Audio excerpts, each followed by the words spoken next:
Kaveh. Really pleased to have you on at such short notice as well. But this is an incredibly important topic. But first of all, just a little bit about you.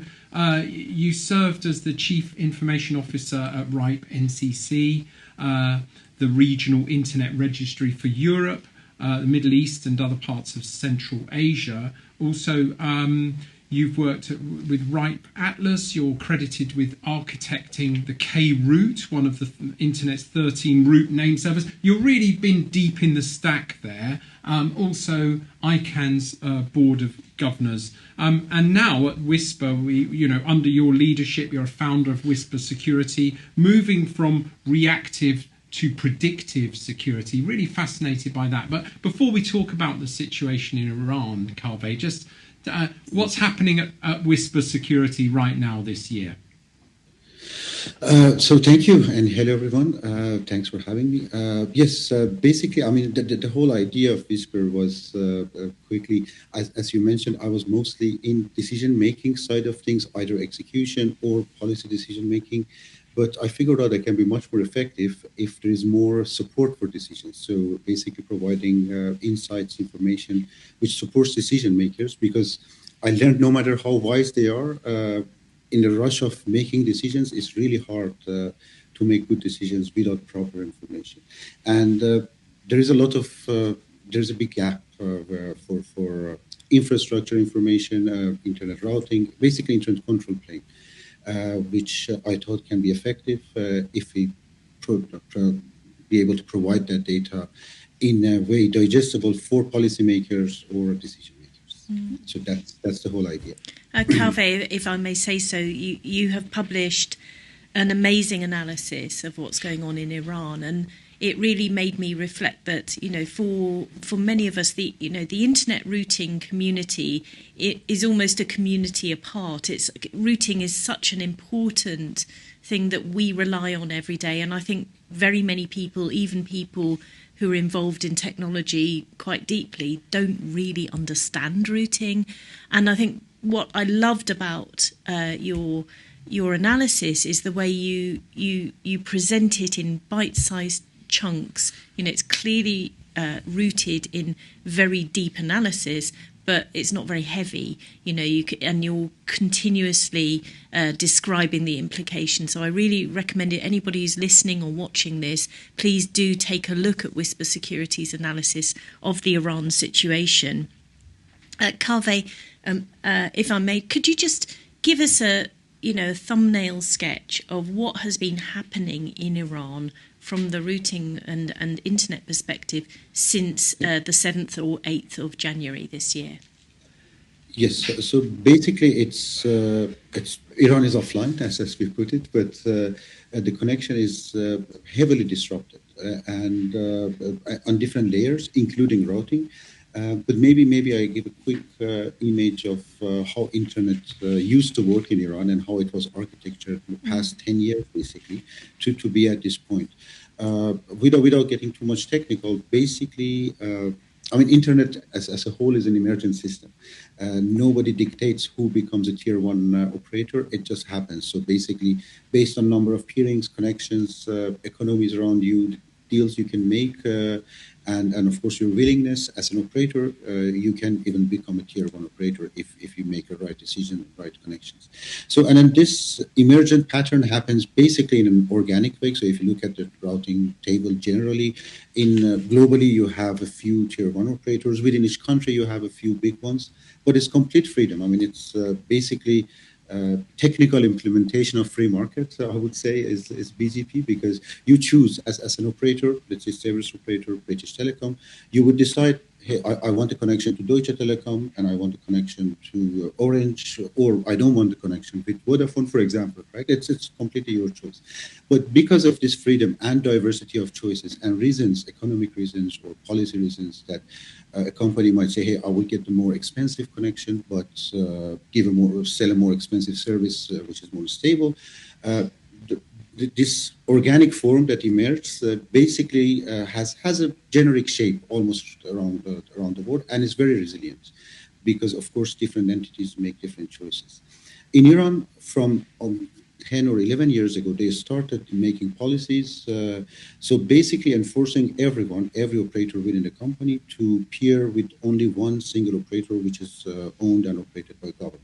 So if I may, sorry to Kaveh, sorry to interrupt you there. I just want to break this down into sections. So the premise, the basic design of the internet was, if we go back to the Windsurfs and the great three who sort of put together these protocols, is you've got these very, very good protocols, fixed protocols, what's called the internet protocols of packet switching, very simple formats, and a grid design. The premise was designed to withstand war and bits of the network being taken out. And it just seems to me implausible that a country can cut off 90 million internet users by adopting policies and telling people what to do. But Iran has managed to do that, and to some extent China has managed to control its citizens' access to the internet as we all know it. And what you're saying is that they've adopted basically a bottleneck, so they all have to actually go through one supplier. Is that how they've achieved it? Exactly. So by policy, they mandated all operators to basically connect to that bottleneck. To be really exact, there are two, but one of them was operated by a separate power entity in Iran, which mostly serve academia. It's called IPM, Institute for Physics and Mathematics, and which is run by a person who has his own powerhouse within the political hierarchy there. So yes, basically almost everyone had to go via this bottleneck. So this basically changed that emergent organic network shape that I was talking about, and made everyone dependent on that bottleneck. I mean, you have to keep in mind, in any of these dynamic systems, when you introduce such a bottleneck, of course you have more control, you gain more control. But on the other side, you're also more vulnerable to attacks, because if an enemy attacks that bottleneck, basically your full communication is disconnected, your country is disconnected. But they took that risk, basically. They concentrated all of the country's traffic through one bottleneck owned by the government, and they were utilizing it at different levels in different events as well. So sometimes they would slow down the internet when things happen, so basically people cannot use it for video, but just for some messaging and basic stuff. Sometimes they would completely shut down SSL or any encrypted connection from any device, which means people cannot access many sites, but it's still internet is connected. And in this case, the recent one, Emily, to answer your question, they basically did everything they had in the box. So they severed the routing. So within that bottleneck, they decided who should be connected, who shouldn't be. So at the very beginning of the event, they basically dropped all the networks, but gradually, I mean, when I say gradually, this is a window of 8 hours, they brought some of them back, but not the consumer parts of them. So let's say a mobile operator was back, but none of the prefixes which would be an IP address which would connect my phone to the internet were back. It was mostly like their infrastructure. Kaveh, can I just ask on that point? Because I was really, I hope you can help to explain this to me, that you and others have described this sort of BGP scream, so that it seems like there was a sudden flooding of the BGP environment, and why? What impact would that have? And you're describing is like what that seemed to create a crisis, a disconnection, or sort of a mess, and then what emerged out of that was almost a different topology. Is that correct? Yes. So basically, I mean, what happened? The part when the event happened that they started to disconnect, what we refer to as BGP scream, which I think actually characterizes it well, is the internet has a control plane. So normally, when right now when we're talking, our data goes via the data plane, but control plane is where BGP, where every network says, "Hey, I'm here and I carry these networks." Correct. So it's a network of messages that everybody listens to. Every operator, almost 100,000 operators globally, they listen to and they send messages. Say, "Hey, I'm back online," or "I'm going offline," or "I have this new network." When that happened, so the rate of the messages which were going through that channel regarding the network in Iran almost I think jumped by 20 to 25 times within a short window, and that's what we call a screen, because on that control plane that everybody in the world listens to basically know what's happening. And I'm simplifying things because it's not one feed. You tell your neighbor, and your neighbor tells your neighbor. But basically, if someone sends a lot of messages, everybody relays a lot of messages, correct? And we saw there are a lot of messages, like everybody saying, "Oh, this is moved in Iran. This is down. This is up. Yes. This is down."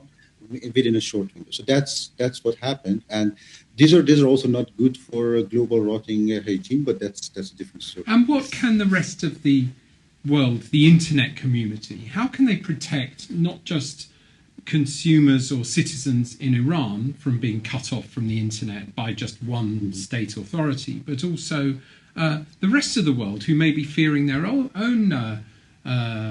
governments or whatever mediating and moderating their content and restricting it? What lessons are there to learn? I mean, can we serve those citizens? Can we put a satellite above them? Can we put a ship near them that can route this internet data on their behalf? Yeah.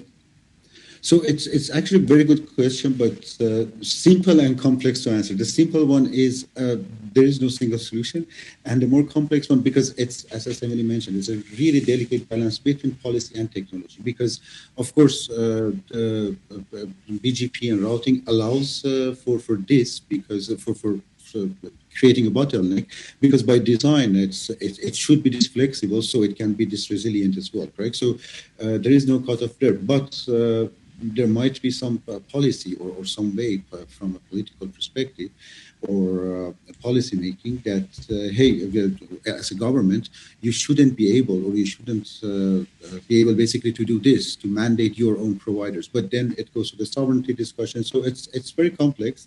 What I can say is in many countries, this is way, way beyond the point that it can be controlled, at least not overnight. Let's say UK or Netherlands, there are thousands and thousands of operators within UK. I think top of my mind, I think at least 10,000 or 9,000 active ASs. Right, there you go. I think there would be a riot if you started mandating one to be the and they have made a lot of choices. Like it's not only that how many thousand within the country. Each one of them have made choices to whom they connect outside of UK in exchanges, some direct to US, South America, Africa, correct? So that would be really hard now to pedal back from that. I think that's a really important point. We're going to hand over to Nathan for a few questions, but I think one of the things I wanted to sort of discuss with you is, like, we do hear about internet outages in some countries, particularly during moments of disruption on the ground. Or political protest. So, and one of the things that I'm understanding from your comments is not really possible for most governments to do what Iran has done because of the way that the network has been created organically with multiple connections, which then have multiple connections, and there isn't the single point of control. And the thing that really struck me about your analysis, and it reminded me of a paper I was reading back in 2011, which noted that Iran was using a lot of private IP address space for the domestic network, and they were sort of wondering what that was about. And it strikes me that what's happened here on the ground in Iran in January 2026 has been in the making for many years, if not decades. But Nathan, you have some... I mean, I'm just curious as to whether there's anything that that can be done to kind of get around it in the short term for those people who need access to something to whether it's their business or to communicate with other people. If there's any way to get around maybe in the short term this block. That goes mostly to the access layer, because from the network, they own the network with this design, so there is no way around that at the moment, right? I mean, they own the bottleneck, and there is no way. It's not possible to basically connect a provider directly to an external one right now. You need physical infrastructure and everything. But of course, for example, Starlink is a solution, but we have to keep in mind. I mean, if you're talking about like policies and effects, of course, things like Starlink are solutions. But that's another type of bottleneck, correct? Because you're just shifting a centralized control from a government, which of course we don't trust, to a company which we trust and we think operates within jurisdictions which we might have control and everything. But citizens of that country might not have control over jurisdictions. Yeah. So it's a complex question if you want to think about it long term. But in short term, immediate term, the best solution is at the moment is basically low orbit satellites which provide high amount of bandwidth, low latency, accessible. But that also comes with security risks. They are detectable and they're also expensive. And then anyways, you have the device. So if they come searching your home, which I've heard in the past few days, they come randomly to people's homes, not only searching for Starlink, but they even look at their mobile phones if they have photos or videos or things like that. So it's there is a two-sided risk as well. I was also sorry, Emily, carry on. Kaveh, just building on this point, so the two methods that you would kind of reach for in that sort of situation are a virtual private network, which would disguise the location of the person accessing the network, and also the Starlink, the use of satellites. Kaveh, maybe you could expand on this. What I've been hearing is that the regime is both poisoning the GPS, the location where there is a Starlink request, so it's going to the wrong place. They're also apparently looking at people who are looking up to the sky, if you like, and locating them, which Kaveh's just mentioned, but also poisoning the VPN connections as well. Kaveh, I don't know if either of those are things you can speak to. Yeah. So I mean, first of all, a quick correction. The UK has about 3,500 active ASs, so almost. So that's thank you for that. Important. Yes, I don't but it's a lot. Correct. But yes, of course, it's a lot. And back to the VPN poisoning or Starlink. I mean, the Starlink, they really try to detect those, and again, technology is a two-sided thing. It used to be very hard and expensive. Nowadays, with a technology called software-defined radios, for a few $100, you can easily triangulate. And I mean, if you're a government, super easily. Let's put it that way. So that's that. They have drones, which if you're flying over, you can again easily find a signal hotspots. And there are even other things because. If the antennas have de-icers, correct, when there's the snow, and that already gives a heat signal, which is even they can even pick up by cheap homemade drones. So that's one of the sides of the practical issues of using things like Starlink, which again, at the moment, that's the only thing people have for the limited amount of connectivity. Wow. For the VPNs, yes, they are poisoning VPNs. Actually, it's much more systematic. There has been some reports by people who do research on Iran internet, Filterbond, for example, and Maidan, if I remember correctly.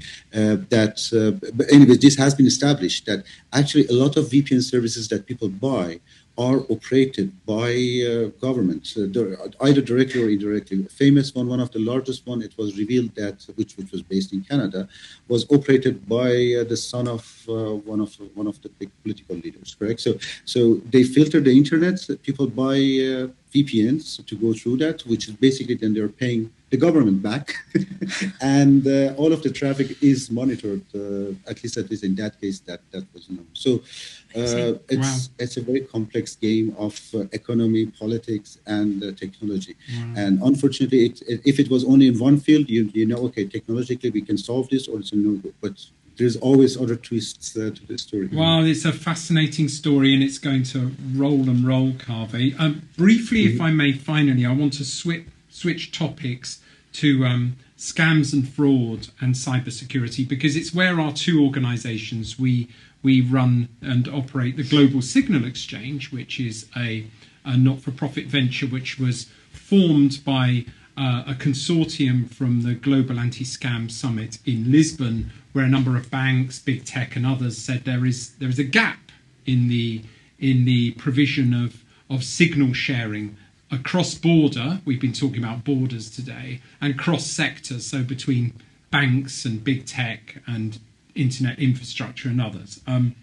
So the Global Signal Exchange is their mission is to fill that gap, and that's sort of, let's call that one big change which everyone feels needs to happen, because we're bogged down in the world of data and intelligence sharing. With cross borders, you just get into, it's been lawyers for the first year. Yeah. You're in the world of predictive cyber attacks. You are in the world of we're talking about systemic distribution of intelligence signals. You're helping everyone understand what's happening and moving into predictive technology. If I could put it to you, if you could make one recommendation, one big change, we've said there needs to be better cross-border data sharing. What would you propose to sort of reduce systemic internet harms, scams, and abuse? Yeah, it's that's something that's also on my mind almost every day these days, because the scene is changing so fast that whatever we think about is evolving like really fast in front of our eyes. Like in the past few weeks, I see a few major software services or companies have stopped paid bot bounty program, for example, because there's so many AI submissions that evaluating the submissions makes it useless.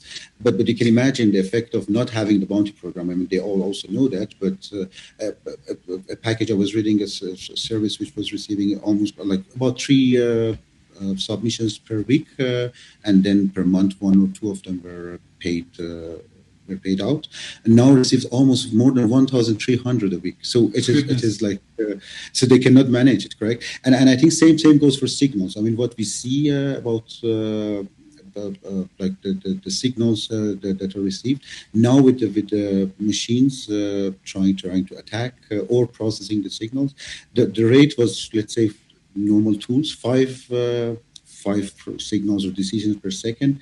Now we see systems which make 100 or 150,000 decisions per second. It's unbelievable how they can evaluate. So we need a lot more processing, a lot more data, and we have to find a system where we evolve really fast, because these tools and machines are evolving way faster than we make, especially policies.